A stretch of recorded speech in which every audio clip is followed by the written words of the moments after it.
Oke, hai, Assalamualaikum warahmatullahi wabarakatuh. Anda bersama saya lagi, Sehistrozi dalam e-tuition online. Oke, untuk subjek apa? Hari ini kita akan belajar subjek sejarah. Oke, saya nak ucapkan terima kasih banyak-banyak kepada korang semua sebab sudi luangkan masa dengan saya lagi pada petang ini untuk kita belajar bersama-sama dalam subjek sejarah tingkatan 3. Okay, so siapa yang dah masuk tu, saya ucapkan terima kasih. Siapa yang dah masuk, boleh tak korang say hi dekat saya dekat live chat? Okay, supaya saya tahu dengan siapa saya berinteraksi pada petang ini. Okay, hi Yasmin Damia. Hi, hello. Seronoknya ada Yasmin. Hi Yasmin. Okay, siapa lagi yang baru masuk boleh hi-kan saya. Okay, so tadi korang baru habis kelas geografi ya. Hi Nur Amalia. Hi Nur Alia. Okay, so untuk Yasmin dengan Nur Alia, korang boleh share dekat kawan-kawan korang ya, supaya kita boleh mengimarahkan lagi kelas pada petang ini. Okay, so jangan lupa ya guys. Okay, jangan lupa juga kalau korang dah masuk ni, macam biasa, tolong subscribe channel YouTube e-tuition tolong subscribe dan juga tolong kasih like satu kali. Hi sir, hi Zul Syafiq, hello.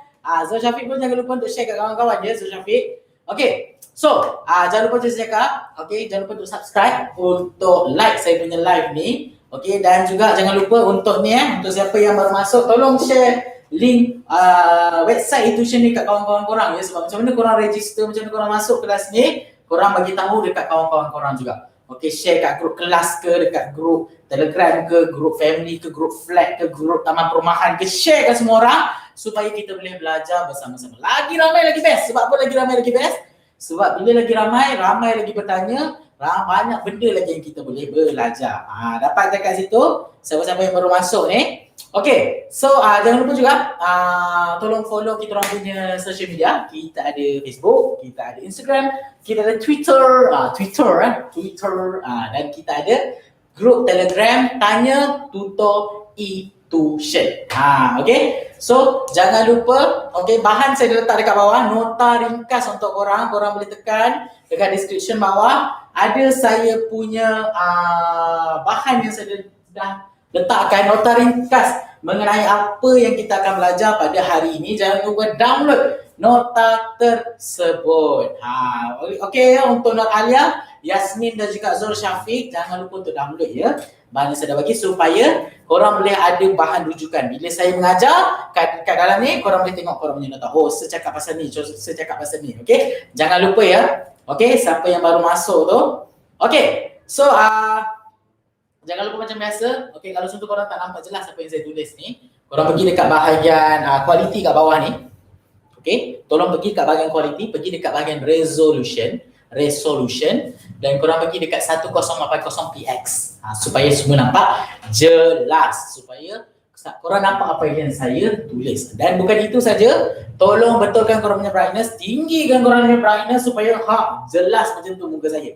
Okay, jelas muka saya supaya korang senang belajar dan senang fokus dalam kelas saya. Okay, dan yang paling penting, ini yang paling penting sekali.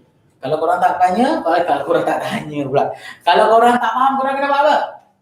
Kalau korang tak faham, korang kena tanya. Macam mana korang nak tanya? Korang boleh tulis dekat live chat. Nanti dekat live chat tu, nanti saya akan bacakan korang punya soalan. Anything. Okay, saya tak kisah. Korang jangan malu-malu nak tanya. Anything korang tak faham, even tu benda tu kecil je. Okay, kalau korang tak faham, saya akan terangkan. Itulah tugas saya sebagai seorang pengajar. Okay, korang nak belajar, saya kena pastikan korang belajar, saya kena pastikan korang faham. Dapat ya dekat situ? Okay? Okay tak semua? Okay, kalau okay boleh cakap okay ya. Okay, prepare kertas, pen ya guys. Macam biasalah kalau nak belajar ni kena prepare bahan-bahan lah. Macam korang pergi sekolah. Okay, korang pergi sekolah takkanlah korang stres pinggang je. Pergi masuk kelas tak buat apa-apa. Okay, pastikan korang sediakan pen, kertas supaya senang apa yang saya tulis ni, korang buat nota korang balik. Maksudnya walaupun ada nota saya bagi, korang tulis semula. Sebab apa? Sebab lagi banyak kalau berulang-ulang kali korang tulis, benda tu akan senang masuk kepala. Itu adalah orang kata cara-cara untuk saya belajar. Okay, kalau contoh saya tengah belajar kan, okay, walaupun cikgu dah tulis nota kat depan, saya akan tulis balik. Walaupun nota tu dah ada, cikgu bagi dah di print kan, ataupun dah ada dah, tapi saya akan tulis semula.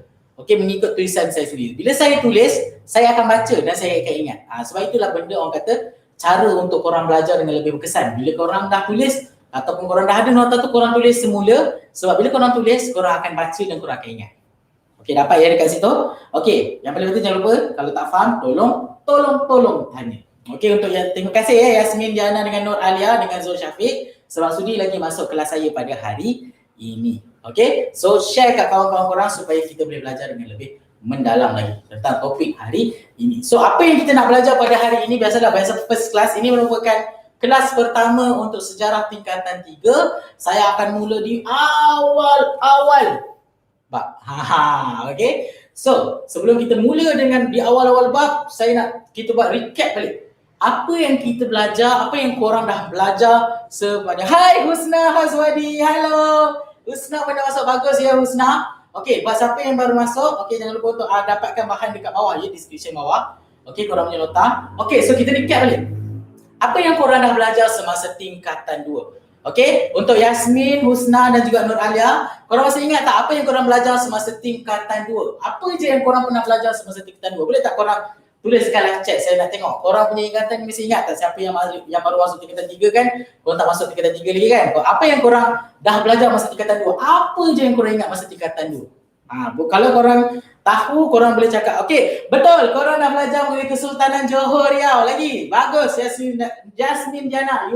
Jasmine Damia, maaf. You are the best. Lagi, apa lagi yang korang belajar? Selain daripada Kesultanan Johor Riau. Okey, korang belajar mengenai kesultanan. Banyak kesultanan, bukan Kesultanan Johor Riau je. Kita ada kesultanan apa lagi? Kalau siapa tahu boleh tulis chat. Alam Melayu, betul. Arif Daniel, kita belajar mengenai konsep Alam Melayu. Ingat tak? Ada kerajaan Funan, ada kerajaan Angkor, ada kerajaan Sriwijaya. Kalau korang masih ingat lah. Okey, lepas tu kita belajar mengenai Kesultanan Melayu Melaka, Kesultanan Kedah, Kesultanan Pahang, Terengganu, Kelantan dan sebagainya. Okey, dan korang juga belajar mengenai Sabah dan juga Sarawak. Bagaimana asal usul Sabah dan juga Sarawak dahulu. Okey, Sabah Sarawak, betul ya Semina? Kesultanan Melaka, betul. You are the best. Korang masih ingat. Itu yang saya suka.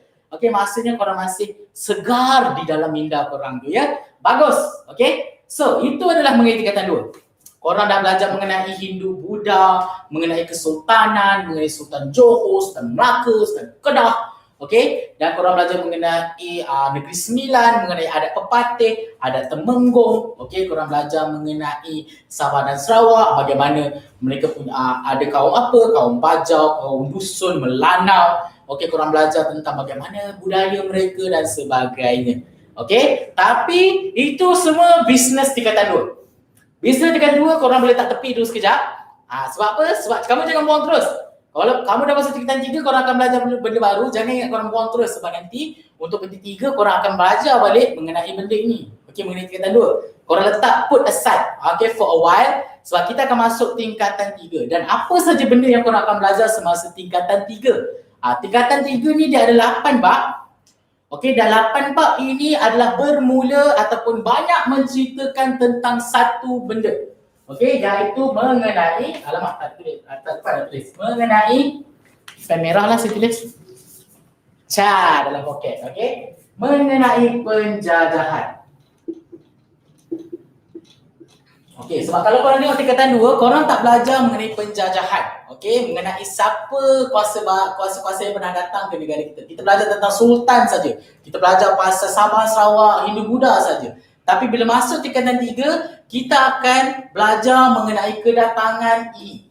Kedatangan seseorang ataupun sebuah pihak yang datang ke negara kita untuk menjajah. Apa itu penjajahan nanti saya akan terangkan throughout my orang kata kelas nanti. Okay, so siapa tahu siapa penjajah negara kita? Okay, siapa penjajah negara Malaysia yang paling terkenal sekali? Siapa tahu boleh bagi tahu dekat live chat. Siapa penjajah negara kita yang paling terkenal? Siapa tahu? Boleh tulis kat live chat ya, sebab saya suka kelas saya ada interaction. Korang tanya, okay, betul, kita ada satu Portugis. Bagus, Jasmine Daniel. Lagi? Selain daripada Portugis, Yasmin, Nur Alia dan Husna boleh jawab juga ya. Komunis, okey, komunis, okey, boleh diterima. Okey, lain? Lain. Portugis, komunis lagi. Apa lagi? Siapa lagi yang pernah menjajah negara kita? Banyak tau. Okey, bukan satu dua je. Siapa lagi? Siapa tahu? Nur Alia dengan Husna. Kalau korang tahu, korang boleh tulis kat live chat. Saya nak tengok. Korang tahu ke tidak penjajah negara kita ni? Okey. Siapa lagi? Daripada Portugis, komunis. Yang paling penting sekali. Penjajah yang paling banyak. Belanda. Betul Yasmin Damia. Kita ada Belanda. Lagi. Kita ada siapa lagi? Belanda yang paling penting. Portugis, komunis, Belanda tak penting sangat. Ada satu. Orang kata penjajah yang paling mustahak, yang paling penting terhadap negara kita. Takut dengar. Okey, siapa tahu? Okey, thank you Yasmin. Nur Alia dengan Husna masih di situ ke? Siapa lagi? Penjajah negara kita selain daripada Portugis, komunis dengan Belanda. Dia huruf B juga nama dia. Siapa tahu? Portugis dah, komunis dah, Belanda dah. Satu-satunya penjajah yang paling penting dalam negara kita, siapakah itu? Dan kita akan belajar mengenai penjajah ini sepanjang 8 bab nanti dalam tingkatan 3. Daripada bab 1 sampailah bab yang ke-8 mengenai penjajah ini sahaja. Satu je penjajah yang kita akan belajar. Siapa? Masih ingat? Tak ada Serius korang tak tahu ni? Hai, korang ni serius ke korang tak tahu? Yasmin tak tahu ke? Yes, betul. Nur Alia, betul. Husna, British. Korang tahu tak sebenarnya penjajah tanah Melayu kita ada Portugis, kita ada Belanda, kita ada British, kita ada Jepun satu lagi. Okey, tetapi antara Portugis, Belanda, British, Jepun dengan komunis ni, antara lima-lima ini yang paling banyak memberi kesan ataupun yang paling yang paling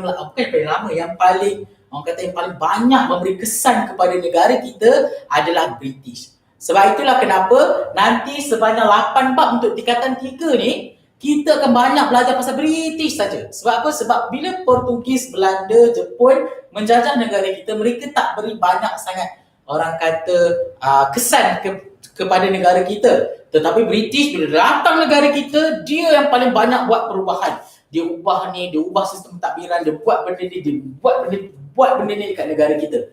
Sebab itulah kenapa British ni sangat-sangat penting untuk kita belajar. Sebab itulah kenapa untuk tingkatan 3 saja kita akan banyak belajar pasal British sahaja.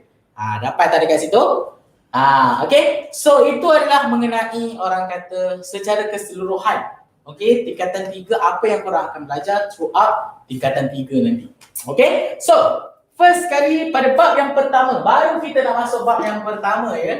Ini adalah bab yang pertama. Okay, kita akan belajar mengenai sebelum British datang. Okay, ataupun boleh kita cakap sebelum penjajah datang. Macam mana negara kita? Sebelum kita dijajah, sebelum British datang buat perubahan, sebelum British buat benda ni, ubah pentadbiran, buat benda ni, bina benda ni kat negara kita, okay? Macam mana keadaan negara kita? Macam mana cara kita hidup? Adakah cara kehidupan kita sama macam kita hidup zaman pada hari ini? Ataupun tidak? Itu kita akan belajar pada bab yang pertama ni. Okay? So, kita akan sentuh mengenai kestabilan dan juga kemakmuran negara kita. Okey, kita nak tengok bagaimana orang kata gambaran kehidupan di negara kita pada zaman dahulu sebelum adanya penjajah. Adakah ianya sama pada hari ini? Adakah bagaimana kita tengok kehidupan kita pada hari ini sama macam sebelum kita dijajah ataupun tidak? Itu yang kita akan belajar pada hari ini. Kita akan lihat daripada satu kestabilan dan juga kemakmuran. Kestabilan ini adalah lebih kepada pentadbiran. Bagaimana negara kita ditadbir? Siapa ketua kita? Siapa kita punya orang kata orang yang paling tinggi? Siapa yang memerintah kita? Siapa yang diperintah dekat negara kita? Lepas tu kita akan pergi kepada kemakmuran pula. Kemakmuran ini adalah lebih kepada cara kehidupan. Apa yang ada dekat negara kita? Apa sumber-sumber yang ada dekat negara kita? Bagaimana kita bekerja? Apa je orang-orang zaman dahulu buat? Kalau nak cari duit, mereka buat apa? Kalau mereka nak belajar, mereka belajar macam mana? Itu adalah bahagian kemakmuran. Okey? Faham dekat situ semua? Kalau faham, bagus. Kalau tak faham, korang boleh tanya ya. Husna, Alia dengan Yasmin, tak faham, tolong tanya. Jangan senyap je. Okey? Boleh tanya saya ya. Okey? So, kita tengok yang pertama mengenai kestabilan. Okey, kestabilan kita akan belajar, kita akan pecahkan kepada 3 aspek. Iaitu yang pertama daripada sistem pemerintahan, iaitu kita nak tengok siapa orang-orang yang memerintah negara kita. Macam hari ini kita tahu siapa pemerintah negara kita pada hari ini? Siapa tahu siapa pemerintah kita? Siapa manusia ataupun individu jawatan yang paling tinggi dekat Malaysia pada hari ini? Siapa tahu boleh bagi tahu dekat live chat. So kita akan tengok mengenai sistem pemerintahan. Saya ulang balik. Siapa tahu siapa orang kata pemerintah paling tinggi dekat negara Malaysia pada hari ini? Siapa tahu? Boleh tulis dekat live chat. Saya nak tengok. Okey, itu yang pertama, kita akan tengok sistem pemerintahan. Okey, lepas tu kita akan tengok mengenai perundangan. Okey, perundangan ini adalah undang-undang. Bagaimana bentuk undang-undang pada zaman dahulu sebelum British? Adakah undang-undang pada zaman dahulu sama macam kita pada hari ini? Ataupun berbeza? Ataupun sama? Ataupun lebih kurang sama, ataupun ada perbezaan, ataupun tak sama langsung? Kita akan tengok nanti. Dan juga yang ketiga, kita akan tengok mengenai hubungan luar. Hubungan luar inilah kita nak tengok pada zaman dahulu sebelum British datang, kita ada tak jalinkan hubungan dengan negara luar? Macam kita hari ini kan, Malaysia dijalinkan hubungan dengan macam-macam negara. Kita jalinkan hubungan dengan Indonesia, dengan Filipina, dengan Thailand, dengan Amerika dan sebagainya. Tapi pada zaman dahulu, adakah kita menjalinkan hubungan luar juga? Ataupun orang kata kalau ada jalinkan hubungan luar, apakah bentuk-bentuk hubungan luar yang kita jalinkan? Nanti kita akan tengok. Okay, so first kali saya tanya mengenai sistem pemerintahan tadi. Siapa yang tahu boleh jawab? Siapa pemerintah negara kita yang paling tinggi pada hari ini? Siapa tahu boleh jawab? Okay, itu soalan saya tanya ya. Okay, saya kata siapa pemerintah Malaysia pada hari ini? Okay, yang paling tinggi pada hari ini dekat Malaysia. Kalau tahu boleh jawab dekat live chat. Okay, so sistem pemerintahan yang pada zaman dahulu ada beberapa jenis. Okay, sistem pemerintahan dibahagikan kepada dua jenis. Okay, dua jenis. Dua jenis lah. Okay. Yang biru saya? Oh, dalam poket. Oh, YDPA. Betul, Arif Daniel, YDPA. Sultan Abdullah Riyatuddin Al-Muqtabilah. Wah, Mustafa Billah Shah. Alamak lah. Ya Allah, panjang gila namanya. Betul lah. Tapi untuk Yasmin itu nama panjang dia. Tapi kita panggil sebagai YDPA ataupun yang di-Pertuan Agong. Dan di bawah yang di-Pertuan Agong kita ada Perdana Menteri, kita ada menteri dan sebagainya. Okey, tetapi pada zaman dahulu, okey, sistem pemerintahan dia tak sama macam hari ini tapi lebih kurang sama. Okey, sistem pemerintahan pada hari itu semua dahulu adalah mengikut negeri. Okey, dia mengikut adat. Kalau korang masih ingat, okey, dalam dekat tanah Melayu dahulu kita ada dua jenis adat. Okey, kita ada adat pepatih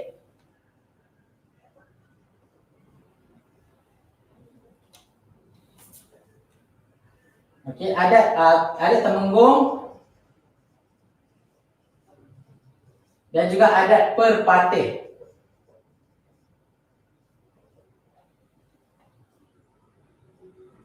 Okey, adat Temenggung dan juga adat sistem demokrasi. Okey, sistem demokrasi pada hari ini kita jalankan sistem demokrasi. Pada zaman dahulu, okey, kita masih lagi tidak menggunakan sistem demokrasi secara menyeluruh. Sebab apa? Sebab dahulu kita gunakan sistem beraja. Okey, sistem beraja. Dan sistem beraja di negara kita, okey, adalah sistem beraja.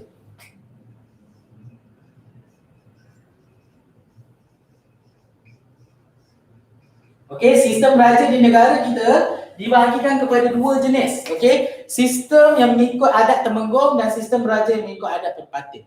Sistem beraja yang mengikut adat Temenggung ini dijalankan dekat semua negeri dekat tanah Melayu. Okey, dekat Kedah, Perlis, dekat Selangor, dekat Kelantan, Terengganu, Johor, Perak, okey, Pahang, Melaka.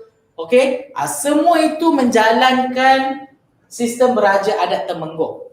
Okey, dan hanya ada satu saja negeri yang menjalankan sistem beraja mengikut adat Perpatih, iaitu Negeri Sembilan. Okey, dan apa perbezaan kedua-dua ini? Okey, ini adalah semua negeri. Okey, semua negeri tanah Melayu. Okey, saya tulis kat sini pula. Okey, semua negeri tanah Melayu dan adat Perpatih hanyalah untuk Negeri Sembilan saja. Apa perbezaannya? Okey, ianya berbeza dari segi hierarki atau kedudukan. Okey, kedudukan pemerintah dan juga orang bawahannya. Okey. Contoh untuk sistem Temenggung seperti kat sini ya. Nanti saya padam balik. Okey, untuk sistem raja mengikut adat Temenggung, yang paling tingginya adalah raja. Okey, dan di bawah raja kita ada pembesar atau kita bagi assistant raja. Okey, lepas tu kita ada penghulu di bawah dia. Okey, lepas penghulu kita ada lepas tu barulah ada ketua kampung. Okey, lepas tu kita ada rakyat, okey, dan sebagainya. Ini adalah sistem hierarki sistem raja mengikut sistem Temenggung. Okey, ada raja, pembesar, penghulu, ketua kampung dan juga rakyat. Okey, dan sistem ini okey diikuti digunakan dekat semua negeri di tanah Melayu kecuali Negeri Sembilan sahaja. Okey, negeri lain semua pakai sistem ini, sistem Temenggung. Okey, bagaimana pula dengan sistem yang beraja adat perpatih? Sistem beraja adat perpatih pula begini. Okey, yang paling atasnya kita panggil sebagai Yang Tuan Besar. Okey, dan yang kedua kita ada undang. Lepas undang kita ada lembaga. Okey, lepas tu kita ada buapa. Okey, lepas tu kita ada anak buah. Ataupun kita panggil sebagai ibu soko. Ibu suku ke ibu soko, saya tak siap. Okey, so ini adalah sistem hierarki adat Temenggung. Okey, dan ini adalah adat pepatih. Okey, sebenarnya korang dah belajar ini semasa tingkatan 2. Okey, korang dah belajar ini semasa tingkatan 2. Okey, dan ini digunakan oleh semua negeri di tanah Melayu kecuali Negeri Sembilan. Sebab apa? Sebab Negeri Sembilan dia guna cara ni. Okey, kalau dekat atas kita panggil raja ataupun sultan. Okey, untuk Negeri Sembilan mereka gelar sebagai Yang Tuan Besar. So di bawah Yang Tuan ada undang, tapi di bawah sultan ada pembesar, penghulu, ketua kampung, rakyat. Tapi untuk Negeri Sembilan dia ada Yang Tuan Besar, undang, lembaga, buapa, anak buah dan juga ibu soko. Okey, so ini adalah hierarki dia. Kalau korang nampak apa tu hierarki yang lebih jelas lagi, korang boleh buka buku teks. Okey, buku teks part yang pertama tingkatan 3 ada ditunjukkan mengenai sistem beraja 2 ini. Okey, dapat dekat situ ya adik-adik. Kalau dapat, okey, saya akan padam ni sebab saya banyak lagi aspek yang saya nak bincangkan. Jangan risau kalau contoh korang tak sempat tu baru je masuk tengok saya dah padam benda ni. Korang nanti lepas habis video ni korang boleh replay balik video ni ya. Replay ulang sampailah korang nak muntah. Okey, so ini saya padam dulu ya. Nanti korang boleh replay balik video ni ya. Macam biasa, kalau ada persoalan korang boleh terus tanya ya, jangan diam je.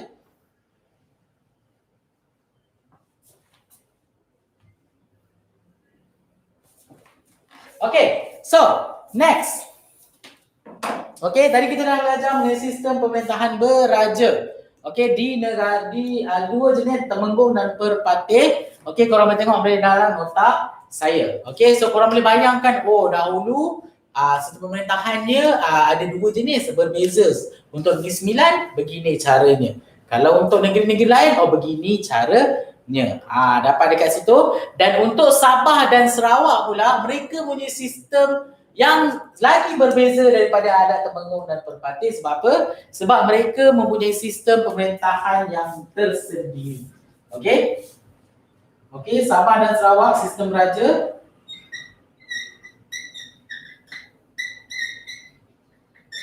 Sistem pemerintahan kesukuan. Maksudnya dekat Sabah dan Sarawak mereka mengikut suku mereka. Maksudnya mengikut orang kata kaum mereka. Sebab kita tahu dekat Sabah dan Sarawak, okey, mereka ada banyak kaum dan suku. Okey, mereka ada kaum Melanau, Bidayuh, Iban, Dayak. Okey, dan setiap kaum-kaum ini mereka mempunyai sistem hierarki mereka yang tersendiri. Mereka punya sistem pemerintahan mereka yang tersendiri. Jadi kalau contoh saya nak terangkan semua sekali hari ini memang tak sempat. Sebab apa? Sebab ianya terlalu banyak dan untuk si Sabah dan Sarawak ini tak perlu untuk kamu tahu dengan lebih mendalam. Cuma kamu perlu tahu bahawa mereka menggunakan sistem pemerintahan kesukuan, mengikut suku, mengikut kaum. Okey, mengikut kalau kaum Iban, pemerintahan dia macam ni. Kalau kaum Kadasan Dusun, pemerintahan dia cara macam ni. Okey, dapat. Cuma ini je korang kena tahu, ada 3 jenis. Satu sistem raja dibagi kepada 2, Temenggung, Perpatih, dan dekat Sabah dan Sarawak mereka ada sistem kesukuan mereka yang tersendiri. Okey. Kalau ada soalan jangan lupa tanya saya. Okey, itu dari segi pemerintahan. Okey, dari segi perundangan pula. Cuba kita tengok dari segi perundangan. Okey, dari segi perundangan ataupun kita panggil sebagai undang-undang. Perundangan ni undang-undang masa siapa yang tak tahu. Okey, dari segi perundangan, okey, kita ada 2 jenis. Alah, saya terkeluar daripada skrin. Okey. Dari undang-undang kita dibahagikan kepada 2 jenis undang-undang. Okey, iaitu yang pertama kita ada undang-undang bertulis. Undang-undang bertulis, betul. Okey, dan juga undang-undang tidak bertulis.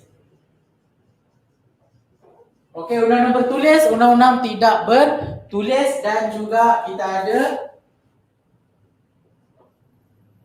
undang-undang di Sabah dan juga Sarawak. Maksudnya kita ada 3 jenis undang-undang. Okey, kalau contoh dekat Sabah, dekat Semenanjung Tanah Melayu, kita ada undang-undang bertulis. Apa beza undang-undang bertulis dan undang-undang tidak bertulis? Okey, undang-undang bertulis adalah undang-undang yang wujud dalam bentuk buku, bentuk kertas yang boleh dibaca, yang boleh ditulis, yang boleh dipegang. Okey, contoh pada zaman dahulu, okey, pada zaman dahulu sebelum penjajah datang, kita ada zaman kesultanan kan, korang dah belajar pada zaman pada tingkatan 2, Kesultanan Johor, Kesultanan Melaka, Kesultanan Kedah, Terengganu dan sebagainya, dan mereka ini, kesultanan ini, mereka ada undang-undang bertulis mereka yang sendiri. Maksudnya mereka ada buku undang-undang mereka sendiri. Itu maksudnya undang-undang bertulis, buku undang-undang. Okey, contoh buku undang-undang ataupun undang-undang bertulis yang paling famous adalah Hukum Kanun Melaka. Okey, Hukum Kanun Melaka. Ini adalah orang kata undang-undang. Yes, betul Yasmin. Hukum Kanun Melaka. You are the best. Betul. Hukum Kanun Melaka. Maksudnya buku undang-undang yang terdapat di Melaka. Okey, maksudnya kalau ada orang buat salah dekat negeri Melaka dahulu, mereka akan dihukum. Okey, berdasarkan hukum Kanun Melaka. Contoh, kamu duduk zaman Melaka kan, kamu mencuri contohnya. Okey, lepas tu kamu akan dibawa ke istana, lepas tu dia akan tengok buku hukum Kanun Melaka. Okey, Yasmin, contoh Yasmin telah didapati mencuri. Okey, so apa kesalahan dia? Dia akan buka buku hukum Kanun Melaka. Kesalahannya potong tangan. Contohnya. So kamu akan dihukum mengikut hukum Kanun Melaka. Okey, dan setiap negeri-negeri yang ada dekat negara kita dahulu, mereka ada hukum kanun mereka sendiri. Contoh dekat Perak ada undang-undang 99 Perak. Dekat Terengganu, dekat Johor kita ada undang-undang tubuh Johor. Kita ada undang-undang Terengganu contohnya. Okey, setiap negeri mereka mempunyai undang-undang mereka yang tersendiri. Okey, dalam bentuk buku, dalam bentuk manuskrip yang boleh dipegang dan dibaca. Okey, dapat tak dekat situ? Itu adalah undang-undang bertulis. Apa pula undang-undang tidak bertulis? Okey, undang-undang tidak bertulis ada 2 sahaja, iaitu Adat Temenggung dan Adat Perpatih. Adat Temenggung, okey, dan Adat Perpatih. Ini saya cakap tadi ni. Temenggung dan Perpatih. Betul Nur Alia, adat Temenggung dan juga adat Perpatih. Korang dah belajar ini semasa tingkatan 2. Okey, korang dah belajar masa tingkatan 2 mengenai adat Temenggung dan adat Perpatih. Okey, ianya merupakan undang-undang yang tidak berbentuk tulisan, tidak berbentuk buku. Okey, tetapi kita ikut berdasarkan turun-temurun daripada mulut ke mulut. Macam mana tu? Daripada satu keturunan kepada satu keturunan yang lain. Contoh undang-undang adat Temenggung adalah contoh adat Temenggung ini dia lebih tertumpu kepada jurai keturunan bapa ataupun jurai keturunan lelaki. Adat Perpatih pula lebih kepada jurai keturunan ibu. ataupun jurai keturunan kaum wanita. Contoh kalau kamu zaman dahulu kalau kamu family daripada negeri sembilan yang mengikut adat perpatih, kalau kamu ada family, dan kalau kamu ada harta, bila contoh ayah ataupun suami itu meninggal, harta tersebut akan diberikan kepada adik-beradik perempuan. So adik-beradik perempuan akan mendapat lebih banyak harta daripada adik-beradik lelaki. Tetapi bagi keluarga yang mengikut adat Temenggung pula, kalau contoh ada harta, contoh kalau parents dia meninggal, ibu bapa dia meninggal, harta itu akan banyak diberikan kepada kaum lelaki. Sebab mengikut jurai keturunan bapa, lebih daripada kaum wanita. Itu maksudnya adat atau undang-undang tidak bertulis. Ianya tidak ada dituliskan, tetapi kita tahu sendiri mengikut keturunan, mengikut warisan. Kalau dekat Negeri Sembilan, mereka lebihkan kaum wanita. Kalau untuk negeri-negeri lain, mereka lebihkan kaum lelaki. Lebih kurang macam tu. Itu maksud undang-undang tidak bertulis. Kita tahu berdasarkan ajaran daripada ibu bapa yang dapatkan pada nenek moyang. Maksudnya kita tahu sendiri daripada percakapan, daripada ajaran ibu bapa. Dapat tak? Itu ada undang-undang tidak bertulis. Dan bagaimana pula dengan undang-undang Sabah dan juga Sarawak? Macam saya cakap, undang-undang Sabah dan Sarawak ini terlalu banyak. Sebab apa? Sebab mengikut kesukuan. Setiap suku, setiap kaum, mereka mempunyai undang-undang mereka yang tersendiri, yang berbeza di antara satu kaum dengan satu kaum yang lain. Kaum Melanau, undang-undangnya berbeza dengan kaum Kelabit. Kaum Kelabit berbeza undang-undangnya dengan kaum Iban. Kaum Iban berbeza undang-undangnya dengan kaum Kadazan Dusun. Sebab itulah saya tak boleh ajar satu-satu. Undang-undang Iban macam ni, undang-undang Melanau macam ni. Tak boleh. Sebab apa? Sebab mereka terlalu banyak undang-undang. Sebab terlalu banyak kaum, jadi undang-undang mereka terlalu banyak. Tapi apa yang kamu kena tahu adalah di Sabah dan Sarawak, mereka mempunyai undang-undang mereka yang tersendiri. Dapat dekat situ ya. Untuk Nur Alia, untuk Husna dan juga Yasmin, kalau kamu tak faham apa-apa, kamu boleh terus tanya saya. Dan juga Arif Daniel dan seperti Zul Syafiq tadi apa-apa korang terus tanya. Jangan malu nak tanya saya semua. So, kita dah belajar mengenai perundangan. Mengenai undang-undang. Kita tengok pula dari segi kestabilan. Kita belajar pemerintahan, undang-undang. Kita tengok pula dari segi hubungan luar. Mengenai bagaimana hubungan yang dijalankan oleh negara ataupun oleh negara-negara kita. Faham? Bagus Husna, you are the best. Politik, manfaat hubungan. So, apa jenis-jenis hubungan luar yang kita jalankan?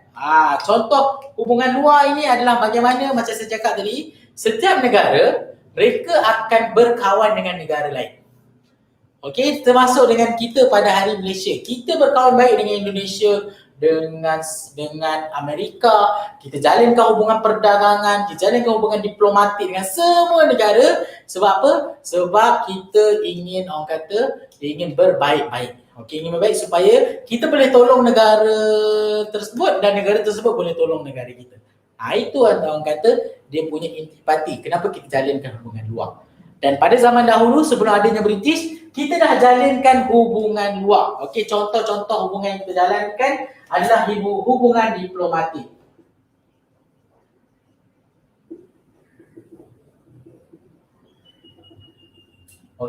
Lepas tu kita juga ada hubungan diplomatik, dan juga hubungan perdagangan. Maksudnya kita berbaik dengan sesuatu negara untuk kita menjalankan perniagaan dengan negara tersebut. Contoh pada hari ini Malaysia. Kita jalinkan hubungan perdagangan dengan negara China contohnya. So bila kita jalinkan hubungan perdagangan dengan negara China, kita boleh jual produk-produk Malaysia dekat China dan China boleh jual produk-produk mereka dekat negara kita.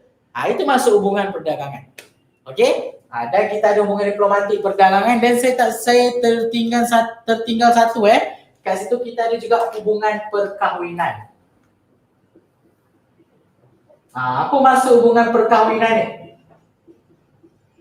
Hubungan perkahwinan ini adalah di mana kita mengahwinkan puteri sebuah kerajaan dengan orang kata kita nak mengeratkan hubungan antara satu negara dengan satu negara, jadi sultan ataupun raja sesebuah negara itu akan mengahwinkan anak mereka. Contoh, kalau saya adalah Sultan Melaka, saya ada seorang putera. Okey, dan ada satu lagi kerajaan, contoh kerajaan Majapahit. Okey, kerajaan Majapahit, sultan mereka atau raja mereka ada seorang anak perempuan, puteri. Okey, disebabkan saya Sultan Melaka ingin berbaik-baik dengan kerajaan Majapahit, jadi saya kahwinkan putera raja saya dengan puteri Majapahit tersebut. So bila ada hubungan perkahwinan, so dekat situlah di mana hubungan saya iaitu Sultan Melaka dengan Raja Majapahit akan lebih erat. Sebab apa? Sebab anak kita orang berdua dah berkahwin. Pucang Puteri Hang Lipo, China jual corona kat kita. Apa pula China jual corona? Sekati je ada Daniel okey, tapi itu adalah pada masa kini. Tapi pada zaman dahulu kita memang ada hubungan baik dengan China ya. Okey, macam Puteri Hang Lipo. Betul. Lah bagus ya.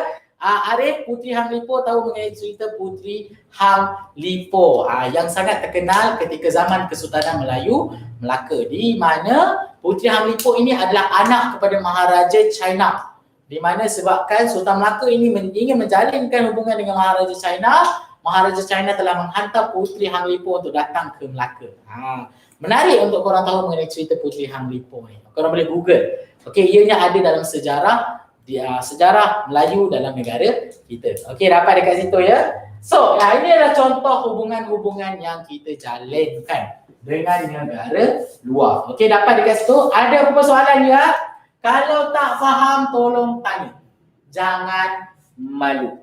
Jangan malu-malu ya adik-adik. Okey, sebab kat sini saya adalah untuk mengajar korang. Kalau korang dengar je, lepas tu kalau tak faham, aku tak faham ni, tapi aku tak tahulah, malulah nak tanya. Jangan. Tak faham korang bagi tahu je. Even though walaupun benda terkecil je, walaupun sikit je kamu tak faham, kamu cakap je.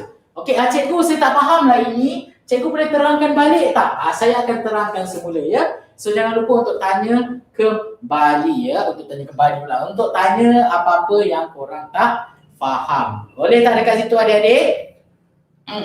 Okey, boleh tak? Okey, boleh ya. Okey, so itu adalah dari segi kestabilan.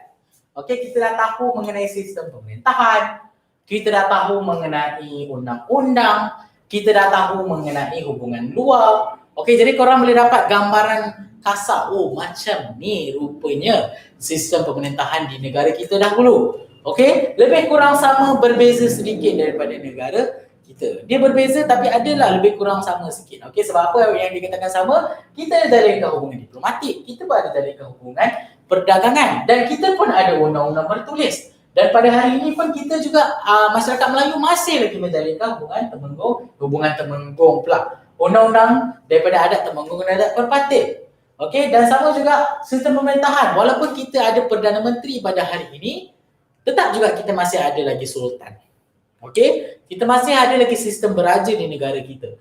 Okey, kita masih ada lagi sultan daripada negeri Selangor, Sultan Pahang, Sultan Perak, YDPA Agong. Itu menunjukkan bahawa apa yang sistem pemerintahan ataupun kestabilan yang ada pada zaman dahulu, okey, masih wujud lagi pada hari ini. Kalau tak tanya tolong faham tau. Kalau tak tanya tolong faham tau. Macam mana tu Arif Daniel?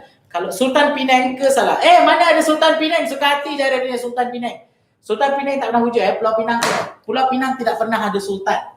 Okey, yang ada adalah Kedah. Okey, jangan memandai Sultan Penang tak pernah ada Sultan Penang. Okey? So dapat dekat situ ya. Kalau ada persoalan korang boleh tanya ya, untuk Husna, untuk Yasmin, untuk Nur Alia. Okey? Boleh ya. Arif Daniel ni sangat tu orang kata sangat semangat dia, tiba-tiba masuk Sultan Penang. Tak pernah ada je Sultan Penang. Okey.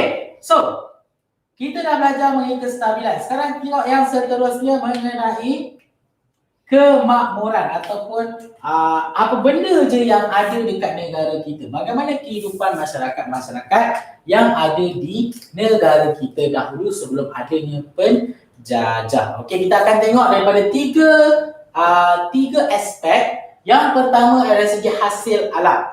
Hasil alam ini adalah apa sumber-sumber alam yang kita ada.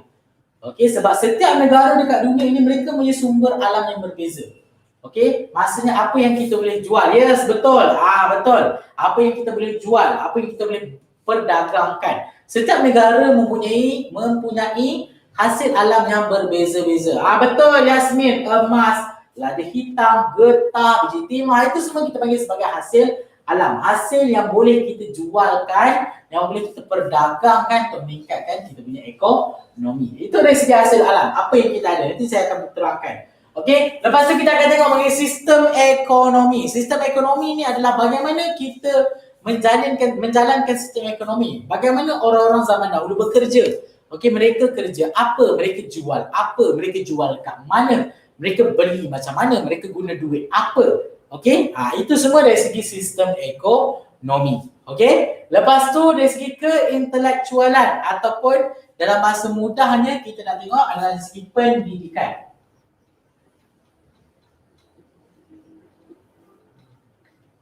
Okey, dari segi pendidikan, kita nak tengok bagaimana orang-orang zaman dahulu belajar. Okey, mereka belajar macam mana? Mereka pergi sekolah ke? Belajar UPSR, PMR, PT3, SPM. Okey, bagaimana cara macam mana orang-orang zaman dahulu menuntut ilmu? Okey, bagus Husna ya. Bagaimana orang-orang zaman dahulu menuntut ilmu? Mereka pergi belajar kat mana? Mereka pergi sekolah rendah ke, pergi SMK ke, pergi SK ke, pergi sekolah rendah ke? Okey, itu kita akan tengok dalam bahagian kemakmuran ini. Okey, dan cara orang-orang dahulu belajar sangat berbeza dengan kita pada hari ini. Kenapa berbeza? Lepas ini saya akan terangkan. Okey, dapat tak? Okey, so apakah hasil-hasil alam yang kita ada? Okey, hasil alam ini dibahagikan kepada dua. Okey, saya tak sempat tulis dekat nota saya. Ada. Kita ada hasil alam, hasil alam, hasil laut. Hasil laut kita ada. Okey, betul lah.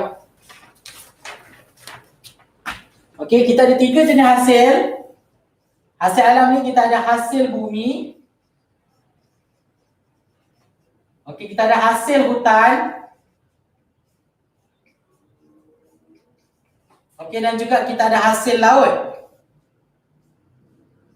Maksudnya benda-benda yang kita boleh jualkan dapat dekat mana. Hasil bumi ini adalah hasil yang kita dapat daripada penggalian. Daripada kita gali. Okey, kita dapat contohnya macam emas, biji timah, biji besi, petroleum. Itu semua kita dapat daripada bawah tanah. Jadi itu yang kita panggil sebagai hasil bumi. Okey, dan bila kita dapat benda-benda semua, kita akan perdagangkan. Situlah kita boleh meningkatkan ekonomi, kita boleh dapat duit dekat situ. Okey, so itu hasil bumi yang kita ada. Contoh hasil bumi tadi macam saya cakap, kita ada emas yang macam tadi Yasmin cakap tadi. Emas, betul, kita biji timah. Kita ada petroleum. Apa lagi ni? Kita tak ada petrol. Boleh tak? Petroleum. Okey. Lepas tu kita ada biji besi. Okey, dan tapi petroleum ni tak tepat sangat. Okey, sebab petroleum ini masih moden. Dia dah sampai zaman moden. Tapi pada zaman dahulu, ini adalah hasil bumi yang kita ada. Biji besi, emas dan biji timah. Okey, dan hasil-hasil inilah yang kita perdagangkan, yang kita jual. Okey, dan bagaimana pula dengan hasil hutan? Hasil hutan pun ada banyak. Okey, kita ada contoh kayu balak, kita ada kayu cendana, kita ada akar kayu, kita ada apa lagi hasil hutan? Kita ada buah-buahan, sayur-sayuran untuk makan. Itu kita panggil sebagai hasil hutan. Okey, contoh kayu balak. Okey, lepas tu kita ada kayu cendana. Okey, lepas tu kita ada hasil dari hutan lagi ya. Senang tengok. Kita ada rotan. Kita ada rempah. Okey, dan sebagainya. Okey, dapat tak dekat situ? Okey, bagaimana pula dengan hasil laut? Hasil laut ini adalah apa-apa barang yang kita dapat daripada laut. Contohnya macam sirip ikan, kita dapat hasil laut, hasil makanan, kita dapat terumpai laut, kita dapat apa lagi hasil laut? Kita ada mutiara, timun laut. Tahu tak timun laut tu apa? Timun laut itu adalah gamat. Gamat timun laut, ya betul, gamat, bagus. Kayu cengal, bagus Yasmin ya, bagus Yasmin yang ada benda. Itu semua kita panggil sebagai hasil laut. Senang macam ni lah. Barang-barang yang dapat kat laut, semua hasil laut. Barang-barang yang dapat kat hutan, semua hasil hutan. Barang-barang yang dapat dekat bumi, yang kena gali, semua adalah hasil bumi. Dapat dekat situ. Yang minyak tu cancer. Minyak mana? Ya betul Yasmin. Yang minyak tu. Minyak gamat yang korang sapu dekat tangan kalau luka tu, itulah timun laut. Okay, tapi dalam bahasa Melayu kita panggil gamat. Minyak gamat. Betul ya Yasmin? Bagus. Okay, so ini adalah hasil-hasil yang ada dan semua benda inilah yang kita jual, yang kita perdagangkan untuk kita mendapatkan duit, untuk kita meningkatkan ekonomi. Okay, dapat tak dekat situ? Okay, seterusnya. Ada persoalan tak setakat tu? Kalau ada soalan boleh terus tanya kepada saya. Jangan senyap ya anak-anak. Ada soalan ya Yasmin, Usna dan juga siapa seorang lagi tadi? Nur Alia. Okay, so dari segi sistem ekonomi pula tak ada, bagus Arif. Dari segi sistem ekonomi pula kita nak tengok bagaimana bentuk perdagangan kita jalankan, okay. Yang pertama kita tengok dari segi perdagangan. Saya tulis dulu ya. Perdagangan, pelabuhan. Lepas tu kita ada timbang, sukat dan ukur. Lepas tu kita ada mata wang. Lepas tu kita ada sistem percukaian. Okey. Ini adalah bagaimana sistem ekonomi di negara kita dijalankan pada zaman dahulu. Okey. Bagaimana kita meningkatkan sistem ekonomi dengan kita menjalankan perniagaan, dengan kita jalankan perdagangan. Dan pada zaman dahulu tak sama macam hari ini. Kenapa saya cakap tak sama? Sebab pada hari ini kalau kita nak jalankan perdagangan ke perniagaan ke, kita boleh je jual dekat mana-mana kita nak, dekat pasar malam ke, dekat tepi jalan ke, kat mana-mana kita boleh jual barang. Okey, online lah. Tapi pada zaman dahulu kalau nak berniaga, nak menjual barang, ianya hanya dilakukan dekat satu tempat sahaja. Okey, iaitu di pelabuhan. Okey, apa ini pelabuhan? Pelabuhan adalah tempat kapal-kapal pedagang berlabuh.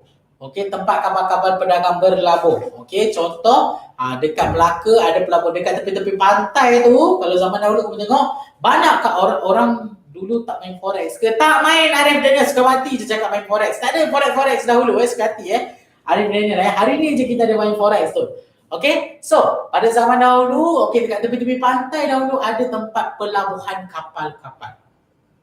Okey, dan kapal-kapal ini adalah kapal-kapal milik pedagang-pedagang yang datang daripada bermacam-macam negara.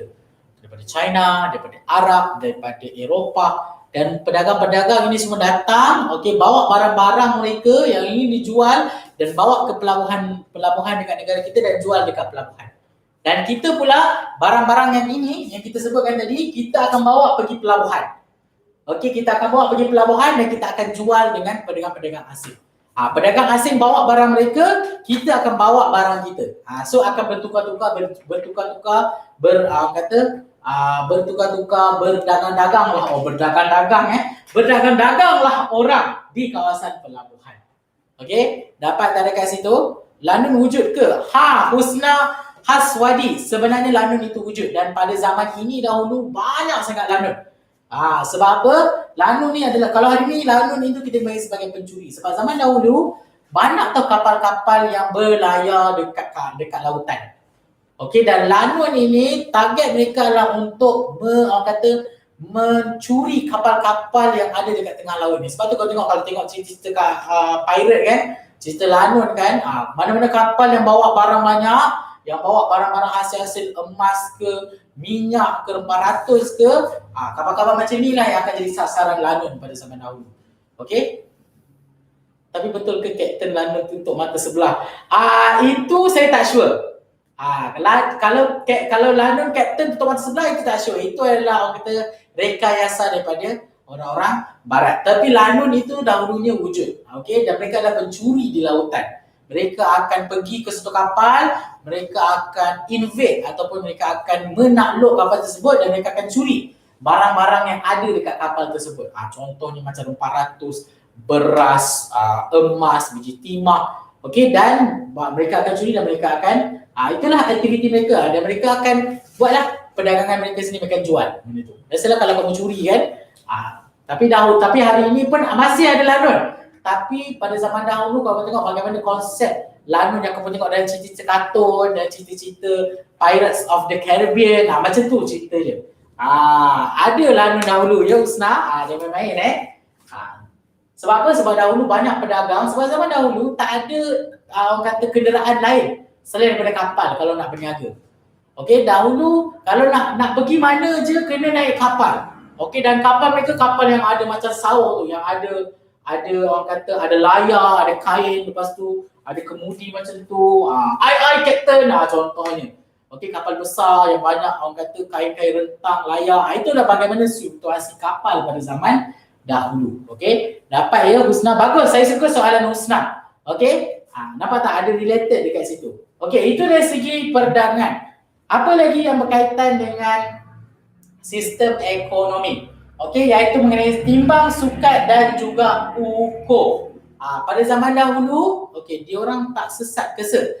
Tidak Yasmin dan Damia. Sebab apa? Sebab zaman dahulu mereka ada peta, dan pada zaman dahulu sebenarnya orang zaman dahulu mereka mempunyai ilmu laut. Apa itu ilmu laut?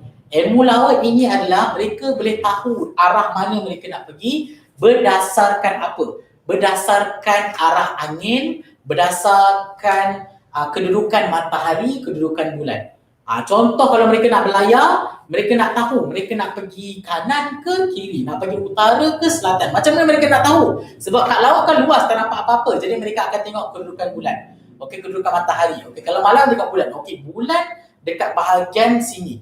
So kalau bulan dekat sini, malam pada pukul ini, so maksudnya utara adalah kat sana. So negara itu ada kat sini. Selain daripada itu, mereka juga boleh tengok dari segi orang kata arah angin.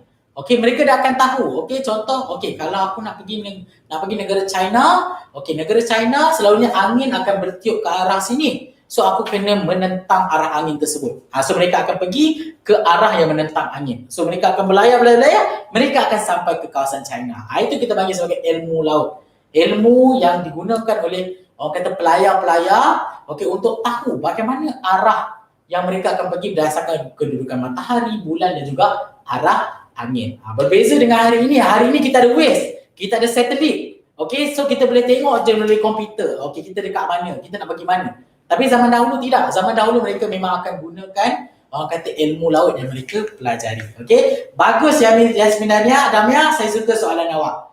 Okey, so dari segi sistem ekonomi, kita daripada lanun tadi kita cerita. Okey, sistem ekonomi nak berniaga pun macam hari ini, dia ada timbang sukat dengan ukur. Maksudnya dekat sini, kalau hari ini kan kalau kita nak beli beras contohnya, pergi kedai kan, makcik saya nak beli beras, lepas tu makcik tanya, berapa? Nak satu. Makcik tu macam pelik, nak satu apa? 1 kilo ke, 1 kampit ke, 1 gram ke, 100 gram ke, 100 miligram ke. So kamu kena bagi tahu makcik tu, saya nak beras 1 kilo, 4 kilo. Itu kita bagi timbang sukat dan ukur. Okey, pada hari ini kalau kita nak beli barang pun ada macam tu. Dan pada zaman dahulu pun dah ada timbang sukat dengan ukur. Macam mana mereka timbang sukat dan ukur? Ada beberapa jenis timbang sukat dan ukur dekat sini. Contohnya, kita ada kepul, kita ada leng, kita ada kal, cupak, gantang. Okey, kita ada tahil, kati. 1 tahil, 2 tahil, 3 kati, 4 kati. Berbeza dengan hari ini. Dahulu mereka ada sistem ukuran dan timbang mereka yang tersendiri. Korang boleh tengok dari nota yang saya berikan, yang korang boleh download dekat description. Daching contohnya bagus ya, ada dia daching. Okey, dapat tak dekat situ?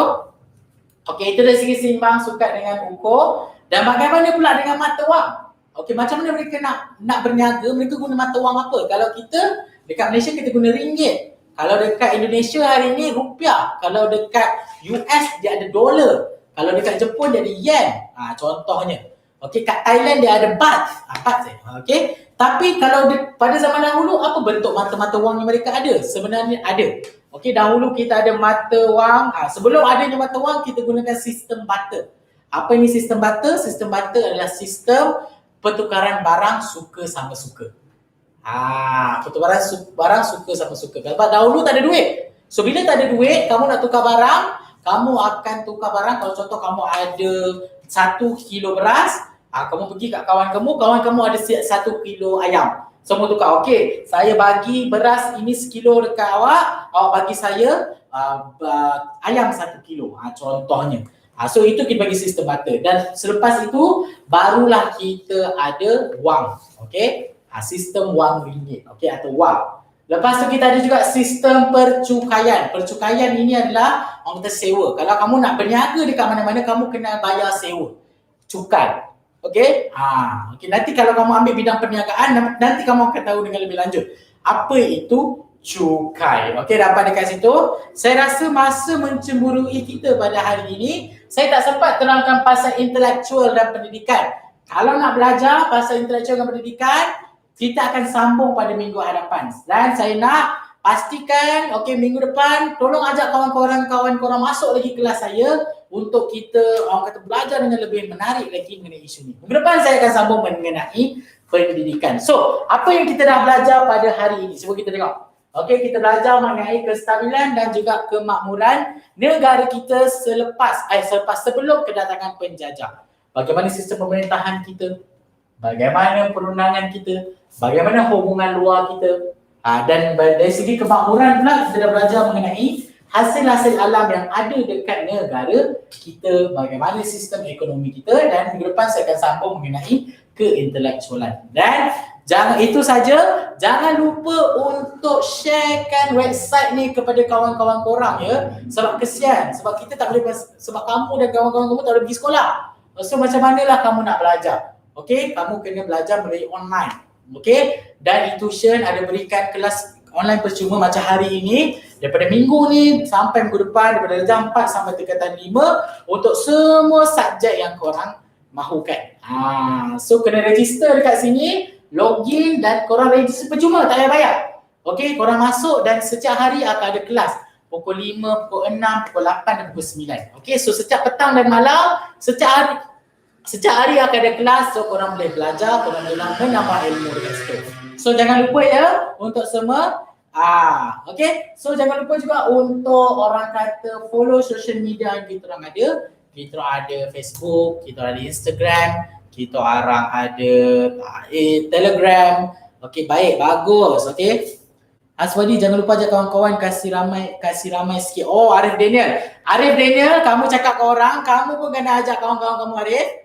Jangan kamu bagi tahu dekat 2 orang je. Okey, Arif pun kena ajak juga kawan-kawan datang Dan jangan lupa untuk follow Instagram. Admin dah bagi orang kata dia punya link dekat situ, korang boleh tekan je dekat situ.